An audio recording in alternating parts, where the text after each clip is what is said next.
Welcome to Daily Current Affair. Today is 29th of November 2022. The question is India's first integrated rocket facility to be based in, that is D, Telangana. तो तेलंगाना में हमारे पास क्या बन रहा है? India's first integrated rocket facility. ठीक है, Telangana IT and industrial minister हैं के.टी. रामाराव. उन्होंने ये कहा है कि स्टेट में, मतलब कि तेलंगाना की स्टेट में विल हैव द कंट्रीज, मतलब कि पूरे इंडिया का सबसे पहला इंटीग्रेटेड रॉकेट, जहाँ पे क्या होगा, रॉकेट की डिज़ाइनिंग, मैन्युफैक्चरिंग एंड टेस्टिंग तीनों एक साथ हो सकती है. कहाँ पे? इन हैदराबाद. हैदराबाद में इसको कौन डेवलप करेगा? वो है अभी अभी काफ़ी फेमस हमारे पास एक स्पेस एजेंसी है, स्पेस स्टार्टअप है, उसका नाम है स्काईरूट एयरोस्पेस, जो इसको इंस्टॉल करेगा. तो ये इनका क्या था, इनका सबसे पहला जो स्काईरूट का सबसे पहला रॉकेट है उसका नाम है Vikram S. So this is Vikram S. Who has been invited as chief guest for Republic Day 2023. 2023 में जो रिपब्लिक डे होगा उसमें चीफ गेस्ट किसको इनवाइट किया गया है? दैट इज़ इजिप्ट के प्रेसिडेंट. इजिप्ट क्या है, इसको हम हिंदी में मिस्र भी बोलते हैं. तो अभी ठीक है, अभी अभी क्या हुआ है, जो इजिप्ट है, इजिप्ट ने क्या दिया है, एक तरह का एक डील हो रही है ब्रह्मोस मिसाइल की इजिप्ट के साथ. ठीक है, तो उसी के अकॉर्डिंगली, और एक तेजस विमान है, उनकी भी डील अभी प्रोसेसिंग पे है. ठीक है, तो ये दोनों डील्स इजिप्ट के साथ प्रोसेसिंग पे हैं. इसी के कारण क्या हो गया, जो इजिप्ट के प्रेसिडेंट है, India has invited Egyptian president, ठीक है, उनका नाम है अब्देल फताह इल सीसी. ठीक है, इनको इनवाइट किया है रिपब्लिक डे की परेड में एज ए चीफ गेस्ट. ठीक है, रिफ्लेक्टिंग न्यू दिल्ली, मतलब कि जो इंडिया है वो कंटिन्यूसली फोकस कर रहा है अपने अरब देशों में, क्योंकि अरब कंट्रीज़ में आता है इजिप्ट के साथ. ठीक है, तो उनके साथ हाई प्रोफाइल डिप्लोमेटिक एंगेजमेंट जो वो बनाना चाहता है. तो इसीलिए चीफ गेस्ट किसको बुलाया रिपब्लिक डे 2023 में? इजिप्ट के प्रेसिडेंट को. Which country bans the use of Chinese companies Huawei, ZTE Telecom equipment sales? ठीक है, तो चाइनीज़ कंपनीज़ हैं जैसे हुआवे है, ZTE टेलीकॉम है. ठीक है, ये दोनों जो कंपनीज़ है ना, ये है चाइना की कंपनीज़. ठीक है, और ये कहाँ पे ऑपरेट कर रही थी? ये यूएसए में ऑपरेट कर रही थी. तो यूएसए ने क्या बोला, जो भी इनसे सामान आएगा इन दो कंपनियों से, उसको हमने बैन करना है. क्यों बैन करना है? क्योंकि उन्होंने इसका रीज़न दिया है यूएसए ने. ठीक है, तो यूएसए ने इसका रीज़न दिया है कि अनएक्सेप्टेबल रिस्क है, मतलब कि जो भी ये 5G टेक्नोलॉजी है या कुछ और कंपोनेंट्स वगैरह ये लाते हैं, तो वो क्या करते हैं, एक तरह का स्पाई का काम करते हैं, मतलब कि वो डाटा को स्टील करते हैं और चाइना तक पहुंचाते हैं. तो इसी वजह से क्या कर दिया, यूएसए ने इन दोनों कंपनी को क्या कर दिया, बैन कर दिया. किसको? Huawei and ZTE telecom equipment sale को बैन कर दिया है यूएसए से. China holds first China Indian Ocean region forum without which country? ठीक है, तो चाइना ने अभी अभी क्या किया है, चाइना इंडियन ओशन रीजन की एक फॉरम होती है, चाइना इंडियन ओशन रीजन की एक फॉरम होती है, वो इंडिया के बिना ही इन्होंने क्या कर दिया, इसका पहली बार आयोजन किया है. ठीक है, मतलब कि इसमें 19 कंट्रीज आती हैं, वैसे 20 आती थी, इंडिया भी इसमें पार्टिसिपेट करता था, बट इस बार क्या हुआ, इंडिया को इन्होंने इन्वाइट ही नहीं किया है चाइना ने. ठीक है, तो पहली बार हुआ है first high level China Indian Ocean region forum on development corporation with 19 countries, 19 countries के साथ इन्होंने ये किया है. ठीक है, the event was quietly held. ठीक है, with many other events including, इसमें बहुत सारे इवेंट्स भी हुए, जैसे 6th China south Asia expo हो रहा था, and the China Indian Ocean region think tank forum हो रहा था. तो ये जो China India Ocean region forum है, ये पहली बार हुआ है, ना कि 6 टाइम ये वाला हुआ है चाइना साउथ एशिया एक्सपो. ठीक है, तो ये हाइब्रिड मोड में ये हुआ था, मतलब कि 6 चाइना एशिया एक्सपो भी हुआ और China Indian Ocean region think tank forum भी हुआ. ठीक है, ये कंबाइन में हुआ. कहाँ पे हुआ? कुनमिंग में हुआ. ठीक है, ये नाम अपने याद रखना है. इसमें क्या हुआ, सारी की सारी 19 कंट्रीज़ को बुलाया था, बट इंडिया को इन्होंने नहीं बुलाया. इसमें कौन कौन सी कंट्रीज़ ने पार्टिसिपेट किया? Indonesia, even Pakistan, Myanmar, Sri Lanka, Bangladesh, Maldives, Nepal, Afghanistan, Iran. ठीक है, Oman, South Africa, Kenya, Mozambique, Tanzania, Seychelles, Madagascar, Mauritius, Djibouti, as well as Australia को भी इसमें बुलाया गया. और कुछ रिप्रेजेंटेटिव थे जो हमारे पास 3 इंटरनेशनल ऑर्गेनाइजेशंस हैं, तो हाइब्रिड फोरम में उनको भी इसमें शामिल किया गया था.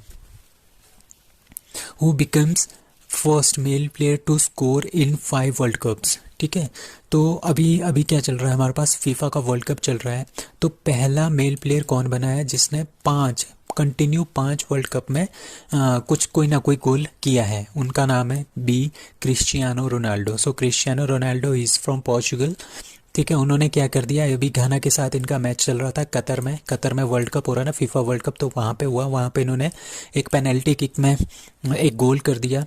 ठीक है, तो ये पहले प्लेयर बन गए हैं जिन्होंने 5 वर्ल्ड कप में कुछ ना कुछ स्कोर किया है। ठीक है, वो 2006 से वर्ल्ड कप खेल रहे हैं, 2006 का खेला, फिर 2010 में भी खेला।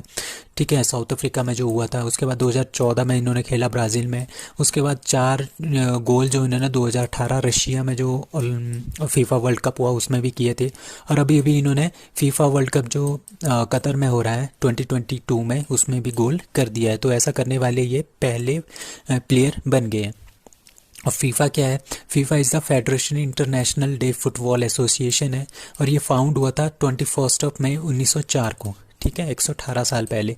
और ये फाउंड कहाँ पे हुआ था, पेरिस फ्रांस में ये फाउंड हुआ था, बट इसका जो हेडक्वार्टर है वो आपने याद रखना है, ज्यूरिक स्विट्जरलैंड में इसका हेडक्वार्टर है। जो पहला फीफा का वर्ल्ड कप हुआ था वो 1930 में हुआ था, और उसको होस्ट किया था उरुग्वे ने। ठीक है, और 1942 और 1946 में ये कंडक्ट नहीं हुआ था। यही टाइम है जब फीफा वर्ल्ड कप जो है वो आयोजित नहीं किया गया था। क्यों नहीं किया गया था, ये टाइम देखो आप, 1942 1946, मतलब इस टाइम वर्ल्ड वॉर सेकंड जो है वो स्टार्ट हुआ था, चल रहा था। ठीक है, करंट चैंपियन कौन है आजकल, जो पिछले 2018 में जो जीता था वो फ्रांस ने क्रोएशिया को हरा दिया था पेनल्टी शूटआउट में, और होस्ट कौन था, रशिया था 2018 में। So how many schools awarded with स्वच्छ विद्यालय पुरस्कार फॉर 2021-2022। ठीक है, 2021-22 में स्वच्छ विद्यालय पुरस्कार कितने स्कूलों को दिया गया इंडिया के, दैट इज़ बी 39। सो किसने दिया है, मिनिस्ट्री ऑफ एजुकेशन ने दिया है। इसका वेरी वेरी इंपॉर्टेंट है।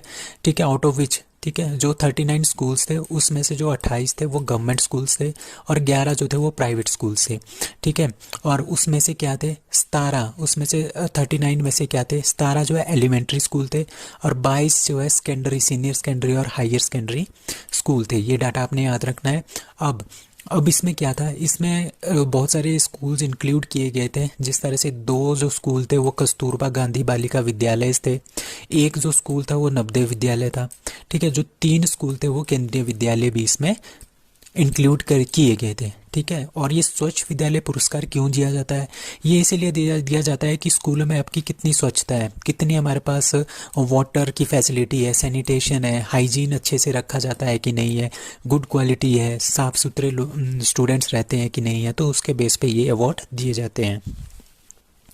सो बायलेटरल जो ट्रेनिंग एक्सरसाइज है AustraHind 2022 is being organised at, that is see Rajasthan. तो राजस्थान में ऑस्ट्रा हिंद, ऑस्ट्रा मतलब कि ऑस्ट्रेलिया और इंडिया, इन दोनों की आर्मीज़ के बीच में एक बायलेटरल ट्रेनिंग एक्सरसाइज जो है वो राजस्थान में हो रही है। 28 नवंबर से स्टार्ट हो गई है और 11 दिसंबर तक ये चलेगी। ऑस्ट्रा हिंद 2022 इसका नाम है। ठीक है, और ये क्या हुआ, ये सबसे पहली बार ये एक्सरसाइज हो रही है ऑस्ट्रा हिंद, और ये इसका पहला एडिशन है, और इस सीरीज़ का ये पहली ट्रेनिंग एक्सरसाइज है। किस किस के बीच में, इंडिया और ऑस्ट्रेलिया के बीच में। कहाँ पे, महाजन फील्ड फायरिंग रेंजेस जो हैं वो राजस्थान में है, वहाँ पे ये एक्सरसाइज हो रही है। So virtual justice clock, justice app 2.0, digital court and S3 WaaS websites are launched under e court योजना। ठीक है, ई कोर्ट योजना के अंदर ये लॉन्च किए गए हैं। किसने लॉन्च किया है, दैट इज़ नरेंद्र मोदी ने इसको लॉन्च किया है। ठीक है, वर्चुअल जस्टिस क्लॉक क्या है, ये एक तरह की वर्चुअल है। वर्चुअल मतलब कि जिसको हम छू नहीं सकते, एक तरह का सॉफ्टवेयर की तरह इनिशिएटिव है। मतलब कि जो ये चारों के चारे चीज़ें हैं ना, ये सारी की सारी है हमारे पास डिजिटलाइज करने के लिए। जो कोर्ट है ना उसको ई कोर्ट बनाने के लिए, इंटरनेट के लिए इसको बनाने के लिए, इलेक्ट्रॉनिक कोर्ट बनाने के लिए, ताकि हम ज़्यादा से ज़्यादा इलेक्ट्रॉनिक मीडिया का यूज़ करें। ठीक है, जो भी हमारे पास कोर्ट्स हैं उसमें इनका यूज़ करें। ठीक है, तो इसमें क्या होगा, डिटेल ऑफ केसेस भी होंगे, केसेस डिस्पोज भी होंगे, pendency of cases day week month basis court के लेवल पे ये सारी की सारी चीज़ें होंगी।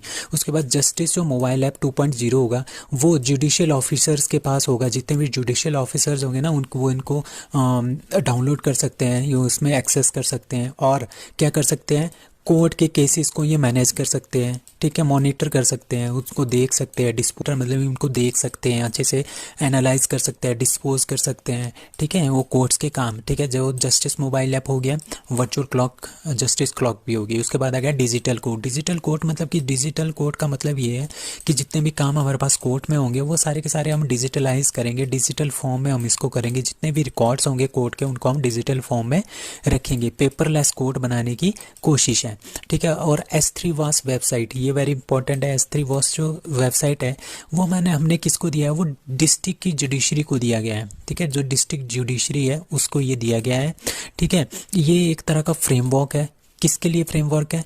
टू जनरेट करने के लिए, कंफर्म करने के लिए, कॉन्फ़िगर करने के लिए, डिप्लॉय करने के लिए, मैनेज करने के लिए, जितनी भी वेबसाइट्स हैं ना उनको जनरेट, कॉन्फ़िगर, डिप्लॉय और उनको मैनेज करने के लिए, ठीक है, ताकि हम उसमें अच्छी से अच्छी तरह से इंफॉर्मेशन प्रोवाइड कर सके, सर्विसेज प्रोवाइड कर सके। किसके लिए?